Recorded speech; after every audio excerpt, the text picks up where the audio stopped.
وہاں پہ حضور علیہ السلام نے اس مہینے کے اندر ایک خاص رات ہے جس کے بارے میں خصوصاً اپنے غلاموں کو جو ہے وہ اس کے بارے میں اطلاع دی کہ ایک ایسی مقدس رات ہے جس کو بھلائی والی رات کہا جاتا ہے، برکت والی رات کہا جاتا ہے، جس کو رب کے فضل والی رات کہا جاتا ہے، جس رات کو رب کی رحمت والی رات کہا جاتا ہے۔ اور یہ رات کون سی ہے؟ فرمایا یہ شعبان کی درمیانی رات ہے، 14 اور 15 شعبان کی درمیانی رات، جس کو عمومی طور پہ ہم شب برات بولتے ہیں۔ پورے سال کے اندر جتنی بھی راتیں ہیں ان میں سے 4 راتیں بڑی مقرب ہیں، بڑی فضیلت والی ہیں، جن کو بلائی والی راتیں کہا جاتا ہے۔ ایک عید الاضحیٰ کی رات ہے اور ایک عید الفطر کی رات ہے، جو عمومی طور پہ یہ دونوں راتیں ہمارے معاشرے کے اندر بازاروں کی نقل ہو جاتی ہے۔ شاپنگ سینٹر شاپنگ کرنا، بازاروں میں ویسے آوارہ گردی کرنا، یہ راتیں ہم ایسے ہی ضائع کر دیتے ہیں۔ اور حضور فرماتے ہیں یہ تو وہ راتیں ہیں جو رب سے فضل حاصل کرنے والی راتیں ہیں، رب سے رحمت حاصل کرنے والی راتیں ہیں، بلائی والی راتیں ہیں۔ ظاہر ہے جو بلائی والی برکت والی رات ہے اس میں رب کا فضل ہی نازل ہو رہا ہے نا، اس میں رب کی رحمتیں نازل ہوتی ہیں۔ لیکن کتنے دکھ اور افسوس والی بات یہ ہے کہ اس رات کو ہم کتنا غفلت کے اندر گزار دیتے ہیں، جس کو عمومی طور پہ چاند رات بولا جاتا ہے۔ تو حضور کیا فرماتے ہیں؟ 4 راتیں ایسی ہیں بلائی والی، ایک عید الاضحیٰ کی رات، ایک عید الفطر کی رات، اور ایک فرمایا شعبان کی 15ویں رات، جس میں فرمایا کہ مرنے والوں کے نام جو ہے وہ پیش کر دیے جاتے ہیں، ان کے نام لکھے جاتے ہیں کہ یہ بندہ اس دنیا سے اس سال کے اندر مثال فرما جائے گا۔ اور پھر فرمایا جس کو جتنا رزق دیا جانا ہوتا ہے وہ بھی لکھ دیا جاتا ہے۔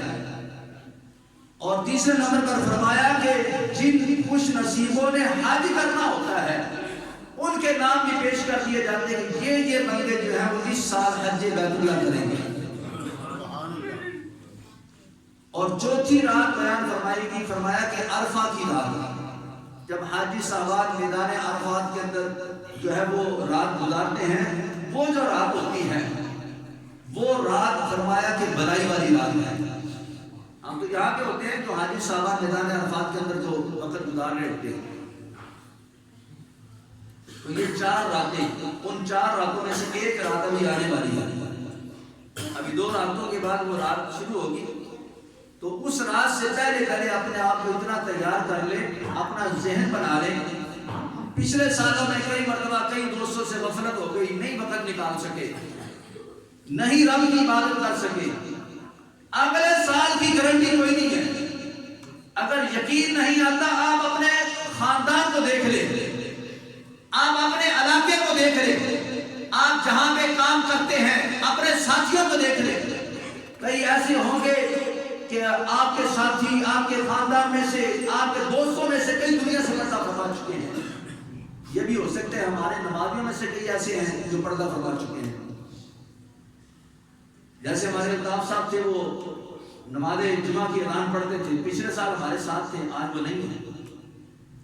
یہاں پہ پرویز صاحب نماز پڑھتے تھے، بزرگ تھے، اور پھر بھی وہ بیماری کی حالت میں الحمدللہ نماز پڑھنے آتے رہے، اور وہ 2-3 نمازیں یہاں پہ اکٹھی پڑھ کے جاتے تھے کہ بار بار آنا ان کے لیے مشکل تھا۔ آج وہ ہمارے درمیان وہ نہیں ہے۔ ہماری مسجد کے خادم تھے وہ یہاں پہ شریف صاحب، آپ کو پتا ہے پچھلے سال تھے، آپ اس سال وہ نہیں ہیں۔ اور کئیوں کے اپنے پیارے جو آج ہم سے جدا ہو چکے ہیں، ہمارے کئی دوست ایسے ہیں جو ہم سے جدا ہو چکے ہیں۔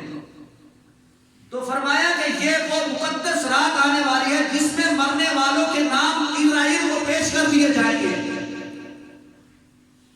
پچھلی راتیں کیسی گزر گئی، پچھلے سال کیسے گزرے، کسی کو کوئی خبر نہیں۔ جس نے جو کیا اللہ بہتر جانتا ہے۔ لیکن میں یہ بتانا چاہتا ہوں، اب یہ جو رات آنے والی ہے اس کو اپنی زندگی میں غنیمت جانے، رب کا شکر ادا کرے کہ یہ رات ابھی قریب ہے۔ یہ بھی ہو سکتا ہے شام تک کسی کا وقت آ جائے، یہ بھی ہو سکتا ہے کل تک کسی کا وقت آ جائے، یہ بھی ہو سکتا ہے شب برات کا بھی آغاز ہونے والا ہے اور گھنٹہ پہلے وقت جائے، کسی کی گارنٹی نہیں ہے۔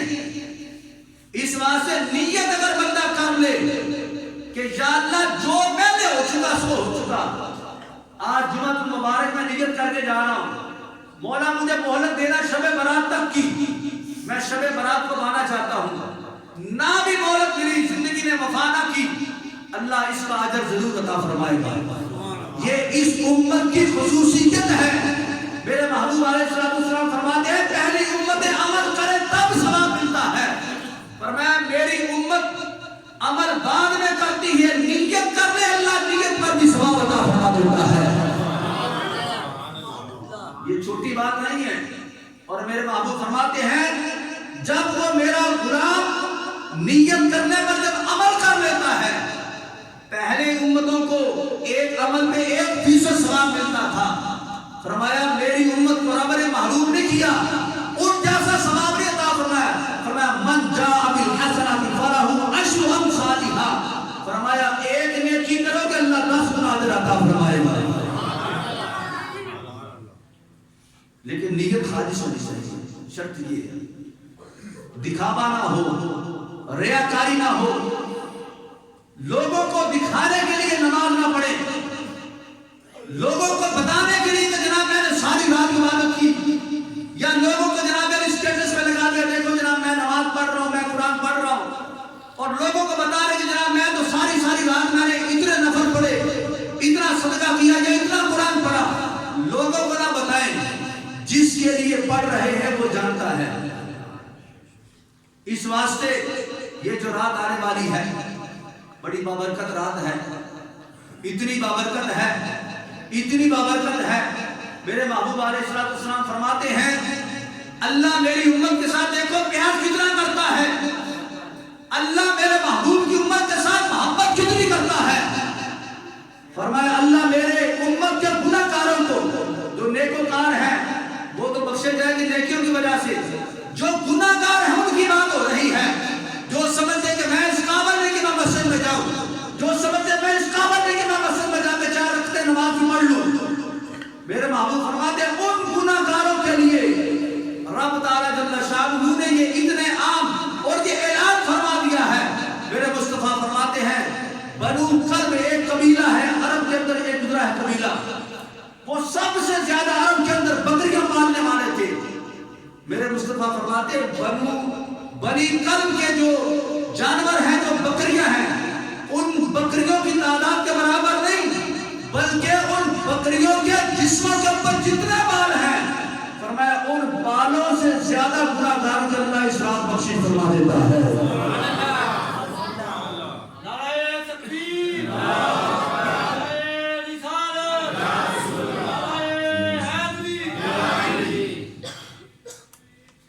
نیک تو ویسے بخشیں گے، جن کی نیکی رب کی بارگاہ میں قبول ہوگی وہ تو ویسے بخشیں گے۔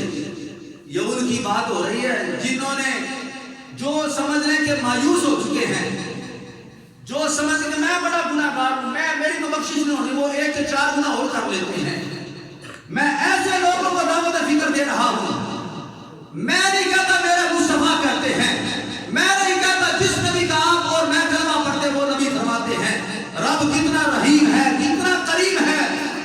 فرمایا ایک رات تجھے دیتا ہوں، اس رات کو اپنے رب کو منا لو۔ فرمایا جتنا مرضی گناہ گار ہے، جتنا مرضی سیاکار ہے، بس 2-4 آنسو رب کی بارگاہ میں بہانا تیرا کام ہے۔ رب کی رحمت تو پہلے آسمان پہ آ کے صدائیں لگاتی ہے کہ بخشش مانگنے والا اس کی بخشش فرما دوں۔ ہم کہیں اللہ کی مرضی ہے قبول کرے نہ کرے، آج تو ادھر سے صدائیں آئی، اب تو ادھر سے صدائیں آنے والی ہیں کہ ہے کوئی مانگنے والا اس کو عطا کر دیا جائے۔ تو فرمایا کوئی 1000-2000 کی بات نہیں ہو رہی، 1,00,000-2-4 لاکھ کی بات نہیں ہو رہی۔ بنی کلب قبیلہ کے جانوروں کے جسموں پر جتنے بال ہیں اتنے نہیں بلکہ اس سے زیادہ گناہ گاروں کی اللہ بخشش فرماتا ہے۔ لیکن فرمایا کچھ بد نصیب رہ جاتے ہیں جن کی اس رات بھی بخشش نہیں ہوتی ہے۔ سنیں ذرا، حضرت امام غزالی رحمۃ اللہ تعالی نے اس بات کو نقل کیا ہے، آپ فرماتے ہیں جو بندہ کافر ہے اس رات کافر کی بخشش نہیں ہے، جو بندہ والدین کا نافرمان ہے اس کی بخشش نہیں ہے، میرا اپنی ماں کے ساتھ کیسا تعلق ہے، میرا اپنے باپ کے ساتھ کیسا تعلق ہے، کیا میری ماں راضی ہے، کیا میرا باپ راضی ہے؟ اگر ماں باپ راضی ہے تو تجھے مبارک ہو، اللہ تیری اس رات میں بخشش فرما دے گا۔ اگر ماں ناراض ہے، اگر باپ ناراض ہے، تو چاہے جتنے مرضی سجدے کر، تو چاہے جتنا مرضی قرآن کی تلاوت کر، ساری دولت رب کے راستے میں خراب کر دے، ساری زندگی کعبے کا طواف کرتا رہے، تو ولایت کے اعلیٰ سے اعلیٰ مرتبے پر پہنچے، اللہ نہ تیری ولایت کو دیکھے گا، نہ قرآن پڑھنے کو دیکھے گا، نہ تیرے طواف کو دیکھے گا، نہ تیرے سجدوں کو دیکھے گا، اس لیے کہ فرمایا تیری ماں اور تیرا باپ تجھ سے ناراض ہے، تمام عبادت رب رد فرما دیتا ہے۔ فرمایا جتنے مرضی سجدے کر لے، تجھ سے راضی میں نہیں ہوں گا جب تک تیری ماں اور تیرا باپ تجھ سے راضی نہیں ہوگا۔ جن کے والدین ناراض ہیں، خوشی فرمائے ان کو راضی کر لیا۔ اگر خدا نہ خواستہ کسی کے والدین ناراض ہی دنیا سے چلے گئے ہیں، میرے محبوب علیہ السلام فرماتے اس کو پریشان ہونے کی ضرورت نہیں ہے، بس ماں باپ کی قبر پہ جایا کرے، ہر جمعے کے جا کے دعا کیا کرے، دعا مغفرت کرے ان کے لیے، اور ہر نماز کے بعد بھی دعا کیا کرے۔ فرمایا اگر قبر میں ماں باپ راضی ہو گئے تو عرش کا رب بھی راضی ہو جائے گا۔ فرمایا شراب پینے والا جو شراب کا عادی ہے اس کی اللہ بخشش نہیں فرمائے گا۔ کتنے ایسے نوجوان ہیں جو مذاق میں پی لیتے ہیں، دوستی نبھانے کے لیے پی لیتے ہیں، اور کبھی کسی محفل میں، کبھی کسی محفل میں، کبھی مہینے بعد، کبھی ہفتے بعد یہ چسکا تھوڑا بہت لگا لیتے ہیں اور کہتے ہیں پھر کیا ہوا، کچھ نہیں ہوا۔ بس ہونا کیا ہے، ایک مرتبہ شراب پی 40 دن تک رب تیرے سجدے نہیں قبول کرتا، بس یہ کچھ ہونا، اور کیا ہونا ہے۔ اگر اسی حالت میں مر گیا سیدھا جہنم میں جائے گا، اور کیا ہوگا، کچھ بھی نہیں ہوگا۔ جہنم تو کچھ بھی نہیں، تیرے لیے باپ سجے ہوں گے جہنم کے اندر جو شراب پیتے ہیں ان کی بات کر رہا ہوں۔ تیرے لیے تو جناب وہ نہریں تمہارے لیے شرابیں طہور کی سجی ہوں گی جہنم کے اندر، تجھے کیا لگے کہ یہ شراب پینے کا کتنا بڑا وبال ہے۔ 70 مرتبہ ماں سے بدکاری کرنے کا وہ جرم نہیں جو شراب پینے کا جرم ہے۔ کبھی سوچا ہم نے کتنا بڑا جرم ہے؟ اور آج لوگ مذاق میں نوجوان نسل خصوصاً کبھی کسی محفل میں بیٹھ کے تو اس کے ساتھ دو چسکیاں لگا لی، کبھی ادھر گئے تو وہ اس کے ساتھ جا کے جناب تھوڑا سا پی گئے اور کہتے پھر کیا ہوا، کچھ نہیں ہوا۔ ہونا کیا ہے، تیرے لیے جہنم کا پروانہ لکھ دیا جائے گا، تیرے لیے بخشش نہیں ہے۔ بخشش تب ہے کہ اب ہی توبہ کر لے، آج کے دن توبہ کر لے، شب برات سے پہلے توبہ کرنا تیرا کام ہے۔ رب فرماتا ہے میں بخشش کرنے میں دیر نہیں لگاؤں گا، میں تو خود کر لوں، آجا میری بارگاہ پہ قربان کیا جائے۔ اور فرمایا چوری کرنے والا، رشتہ توڑنے والا، قطع تعلق کرنے والا، کتنے رشتے آپ نے توڑے؟ کسی نے اپنے ماں کے رشتے دار جو ہے ان میں سے کئیوں سے تعلق توڑ دیا، اور کئیوں نے باپ کے رشتے داروں سے تعلق توڑا ہوا ہے۔ فلاں نے فلاں وقت میں میری بات نہیں مانی، میرے ساتھ رشتہ نہیں کیا، اس سے تعلق ختم، 10 سال ہو گئے، 20 سال ہو گئے، مرگ جن ختم کر دیا۔ بہن کے ساتھ، بھائی کے ساتھ، مطلب کہ یہ ہمارے تقریباً ہر خاندان کے اندر یہ بیماری ہے۔ کوئی ایسا بندہ خوش نصیب ہو جو دعویٰ کر سکے کہ میرے خاندان کے اندر کوئی ایسا جھگڑا نہیں، ایسا نہیں، کسی نہ کسی لحاظ سے تعلق کہیں نہ کہیں ٹوٹے ہوئے ہیں۔ اور میرے محبوب کیا فرماتے ہیں، جو تعلق توڑنے والا ہے اس کی اس رات کے اندر بخشش نہیں ہوتی ہے۔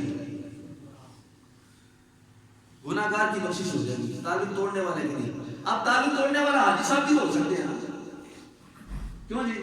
کہ حاجی صاحب تعلق نہیں توڑتے، حاجی صاحب بھی تعلق توڑ لیتے ہیں۔ یعنی کہ تعلق کے لیے اگر کوئی بندہ حاجی صاحب ہے، کوئی علامہ صاحب ہے، کوئی قاری صاحب ہے، کوئی حافظ صاحب ہے، کوئی جناب علی بڑا وہ بڑے عہدے پہ فائد ہے، تو اس کے نہ عہدوں کو دیکھا جائے گا، نہ اس کی عبادت کو دیکھا جائے گا۔ تعلق تو نے توڑا ہے اپنے قریبی رشتہ داروں سے، اور یہ وہ رشتہ دار ہے جو میں نے یا آپ نے نہیں بنائے ہیں، یہ رشتہ دار میرے رب نے بنائے ہیں۔ بھی دیکھو میرے باپ کا جو بھائی ہے وہ میں نے تو نہیں نہ بنایا، وہ کس نے بنایا؟ میرے باپ نے بھی اس کو اپنا بھائی نہیں بنایا، یہ رب نے بنایا ہے۔ تو رب نے تو یہ تعلق جوڑا تھا کہ یہ تیرا چچا ہے، یہ تیرا تایا ہے، یہ تیری خالہ ہے، یہ تیری ماسی ہے، یہ تیری پھوپھی ہے، یہ تیرا بھائی ہے، یہ تیری بہن ہے، یہ تیرا باپ ہے، یہ تیری ماں ہے، یہ تیری بیوی ہے، یہ تیرے بچے ہیں. یہ رشتے ہم نے نہیں بنائے، یہ اس عرش کے رب نے بنائے ہیں جو تمام کائنات کو پالنے والا ہے. فرمایا رشتے میں نے بنائے ہیں، تعلق تو نے توڑا ہے. فرمایا تجھے جنت میں داخل نہیں کروں گا جب تک ان کے ساتھ تعلق جوڑ نہیں لیتا ہے. تو اس واسطے جن کے تعلق ٹوٹے ہوئے ہیں یہ رات آنے سے پہلے اپنے تعلق کو جوڑ لیں. اور کچھ لوگ ایسے بھی ہیں رسمی طور پہ تو وہ معافی مانگتے ہیں، واٹس ایپ پہ اسٹیٹس لگا دیا، واٹس ایپ کے گروپ کے اندر جناب معافی نامہ لکھ کے سینڈ کر دیا اور ہم راضی ہو جاتے ہیں. جناب دیکھو جی میں نے سب کو راضی کر دیا. بھی ایک بندے کا آپ نے 50,000 روپے دبایا ہوا ہے اور میسج کر دیا جناب جس نے مجھ سے غلطی ہوئی، جس کے ساتھ میرا کوئی اونچ نیچ ہے تو میں بھی معاف کرتا ہوں، آپ بھی شب برات سے پہلے مجھے معافی دے دیں. کیا ایسا نہیں ہوتا؟ اور بھائی یہ کوئی معافی نہیں، یہ صرف ڈرامہ ہے، صرف ڈرامہ ہی ہے. اگر کسی کو تھپڑ مار کے ناراض کیا ہے نا تو اس کے پاس جائیں اور اس سے معافی مانگے اور اس کو بتائیں بھائی مجھ سے غلطی ہوئی، میں نے تجھے تھپڑ مارا ہے، میں اس غلطی کی تجھ سے معافی مانگتا ہوں. اگر وہ راضی ہوگا تب یہ شب برات کا فائدہ ہے. پھر شب برات کے اندر معافی ہے. کسی کے پیسے دبائے ہیں اس کو پیسے واپس کرنے پڑیں گے، ورنہ رب بھی اس بندے کی معافی نہیں فرمائے گا جب تک وہ بندہ اس بندے کا حق ادا نہیں کر لیتا ہے. کسی نے کسی کے مکان پہ قبضہ کیا ہے، کسی نے پلاٹ پہ قبضہ کیا ہے، کسی نے جناب کسی طریقے سے حق مارا ہوا ہے، تو فرمایا جب تک یہ حقوق العباد ہم مکمل نہیں کر لیتے شب برات میں ایسے بندے کی بخشش اللہ نہیں فرماتا. اس لیے گناہگار کی بخشش ہے، لیکن جو بندہ قطع تعلق کرنے والا ہے، ماں باپ کا نافرمان ہے، شراب کا عادی ہے، جوا کھیلنے والا ہے، لوگوں پہ ظلم و ستم کرنے والا ہے، فرمایا ایسے لوگوں کے اللہ تعالیٰ شب برات بھی معافی نہیں فرماتا ہے. اس لیے شب برات سے پہلے اپنے آپ کو جو ہے وہ اللہ کی بارگاہ میں پیش کر کے توبہ کریں. جن کے دل دکھائے ہیں ان کو راضی کر لیں تو انشاءاللہ تعالیٰ امید ہے اللہ شب برات میں ہماری بخشش فرمائے گا.